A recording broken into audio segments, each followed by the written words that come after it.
di surah Ibrahim ayat 5. Surah Ibrahim ayat 5. Allah SWT berfirman, "Wa zakkirhum bi ayyamillah." Wa zakkirhum bi ayyamillah. Ingatkanlah mereka dengan hari-hari Allah. Ini ayat Pak di tengah-tengah, setelah sebelumnya diawali informasi bahwa kami telah mengutus Nabi Musa kepada kaumnya. Lalu kami perintahkan, keluarkanlah kaummu dari kegelapan menuju kepada cahaya.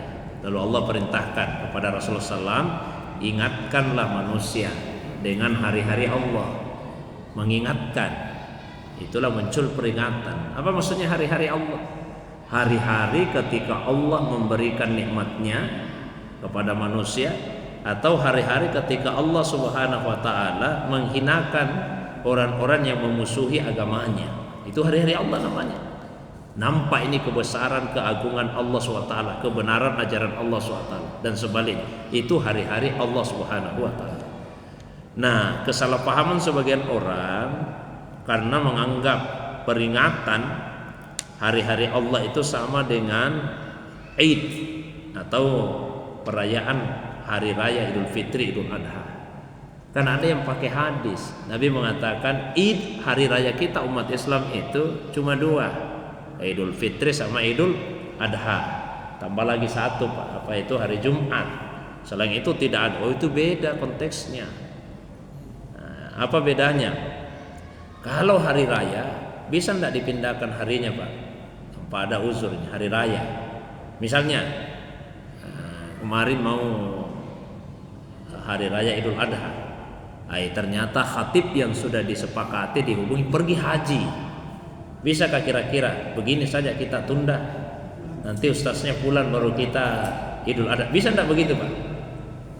Tidak bisa kan?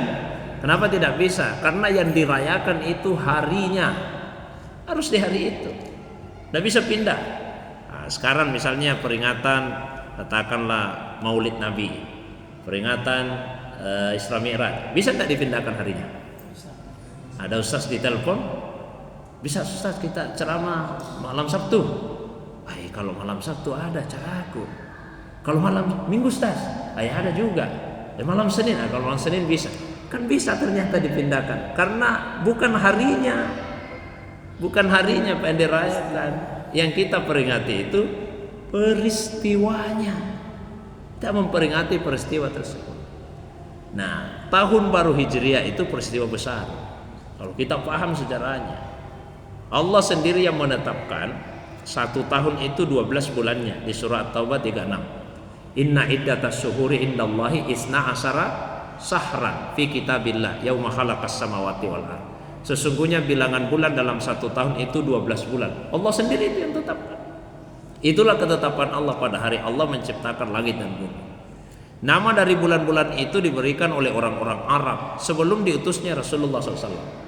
Sudah ada semua namanya itu, kecuali satu, bulan Muharram.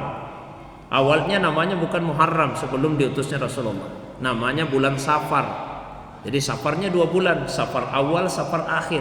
Sama dengan Rabi, kan 2 bulan juga, Rabiul awal, Rabiul akhir. Sama dengan Jumat 2 bulan juga, Jumadil awal, Jumadil akhir. Safar juga awalnya 2 bulan, Safar awal, Safar akhir.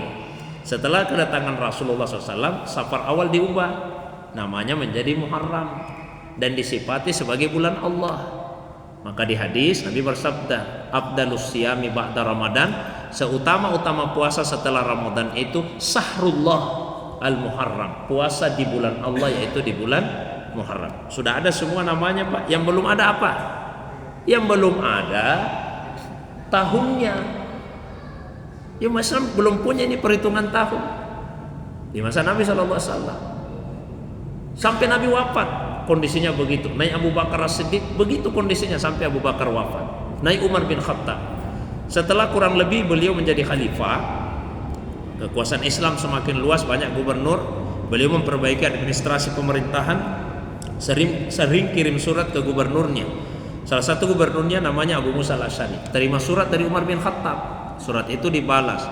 Kata Abu Musa Al-Asy'ari, "Wahai khalifah, surat yang Anda kirim sudah kami terima. Ini suratnya sudah kami terima. Tapi masalahnya saya tidak tahu persis ini surat dikirimnya kapan. Tidak ada tahunnya. Mestinya kita ini umat Islam punya perhitungan tahun. Oh, saran itu diterima baik oleh umat. Kumpulkan sahabat-sahabat yang masih hidup, rapat dengan kaum muslimin lainnya. Kita harus punya perhitungan tahun. Semua sepakat. Tapi kalau kita mau punya perhitungan tahun sendiri, kan harus ada tahun pertamanya. Apa yang mau dijadikan sebagai tahun pertama ini? Minimal ada 4 usulan, Pak. Ada yang usulkan bagaimana kalau lahirnya saja Nabi jadi tahun pertama. Ini tidak disepakati. Ya, mengapa? Karena sekalipun ada pendapat banyak ulama beliau lahir pada tahun gajah, tapi kan tidak disepakati semua ulama tahun lahirnya Nabi. Karena ketika Nabi lahir, orang tidak langsung tahu ini akan jadi Nabi ini. Betul beliau lahir. Keluarga-keluarga dekatnya saya tidak tahu akan jadi Nabi ini. Kelak setelah dia dewasa. Jadi tidak begitu diperhatikan kapan ini lahirnya. Nah, ada lagi yang usulkan begini saja, bagaimana kalau tahun pertama itu tahun beliau pertama kali menerima wahyu, diangkat sebagai nabi. Usulan ini juga tidak diterima, alasannya sama. Beliau ketika pertama kali terima wahyu hanya disampaikan kepada orang dekatnya, Khadijah Al-Kubra. Ketika rapat itu diadakan, Nabi sudah wafat, Khadijah juga sudah wafat. Tidak ada kesepakatan. Apalagi Nabi pertama kali dakwah itu sembunyi-sembunyi kan, kalangan terbatas. Ada lagi yang usulkan begini saja, bagaimana kalau wafatnya Nabi? Nah, wafatnya saja Nabi yang dijadikan sebagai perhitungan. Karena kalau tahun wafatnya semua kita tahu, tidak ada perbedaan. Beliau wafat ketika sudah masuk tahun ke-10 di Madinah. Ini sajalah jadi tahun pertama. Usulan ini pun tetap tidak diterima, tidak disepakati. Mengapa? Meskipun tahun wafatnya Nabi jelas, tapi kalau wafatnya dijadikan sebagai perhitungan tahun, perasaan apa yang kita rasakan setiap pergantian tahun? Perasaan sedih. Oh, sudah sekian tahun Nabi meninggal. Nah, sekarang Pak ini kalau dihitung dari wafatnya Nabi itu sudah 1437 tahun lalu. Jadi kalau misalnya tahun depannya lagi, oh Nabi sudah meninggal 1438 tahun lalu. Tahun berikutnya Nabi meninggal 1440 tahun lalu. Jadi rasa sedih yang kita rasakan tiap pergantian tahun. Maka Imam Ali mengusulkan begini saja. Bagaimana kalau yang kita jadikan sebagai patokan awal tahun itu adalah peristiwa hijrah? Umar setuju. Itu yang cocok. Karena hijrah inilah yang menjadi tonggak pemisah antara al-haq dengan al-batil. Itulah sebabnya dinamakan dengan tahun Hijriyah. Jadi kalau dari kemarin malam Pak 1447, apa makna angka itu? Berarti peristiwa hijrahnya Nabi dan para sahabat dari Makkah ke Madinah sudah berlangsung sejak 1447 tahun yang lalu. Itu makna angkanya. Ketika rapat itu diadakan di masa Umar ini Pak ditetapkan Nabi sudah meninggal, berarti hijrah itu sudah berlangsung belasan tahun lalu. Maka langsung pada waktu itu bukan dari tahun pertama, tapi langsung sekarang sudah tahun 17 Hijriah, langsung tahun 17, karena sudah berlangsung 17 tahun lalu itu dari hijrah. Nah, itu makna angkanya. Kalau kita memperingati peristiwa ini, di mana letak masalahnya? Justru perintah Allah itu di Quran surah Ibrahim ayat 5. Ingatkan manusia dengan hari-hari Allah. Karena hijrah ini termasuk hari-hari Allah. Hari di mana Allah menampakkan nikmatnya kepada Rasulullah, kepada sahabat, bahkan kepada seluruh umat Islam. Dengan cara apa kita memperingatinya? Mau dengan pengajian silahkan, mau dengan zikiran silahkan, dengan kegiatan yang baik. Sibukkanlah manusia dengan kebaikan. Karena kalau orang disibukkan dengan kebaikan, dia akan terhindar dari keburukan. Kan itu saja kita ini manusia, sibuk dengan kebaikan atau sibuk dengan keburukan. Sibuk dengan amalan yang mendekatkan kepada Allah atau sibuk dengan perbuatan yang mendekatkan ke setan.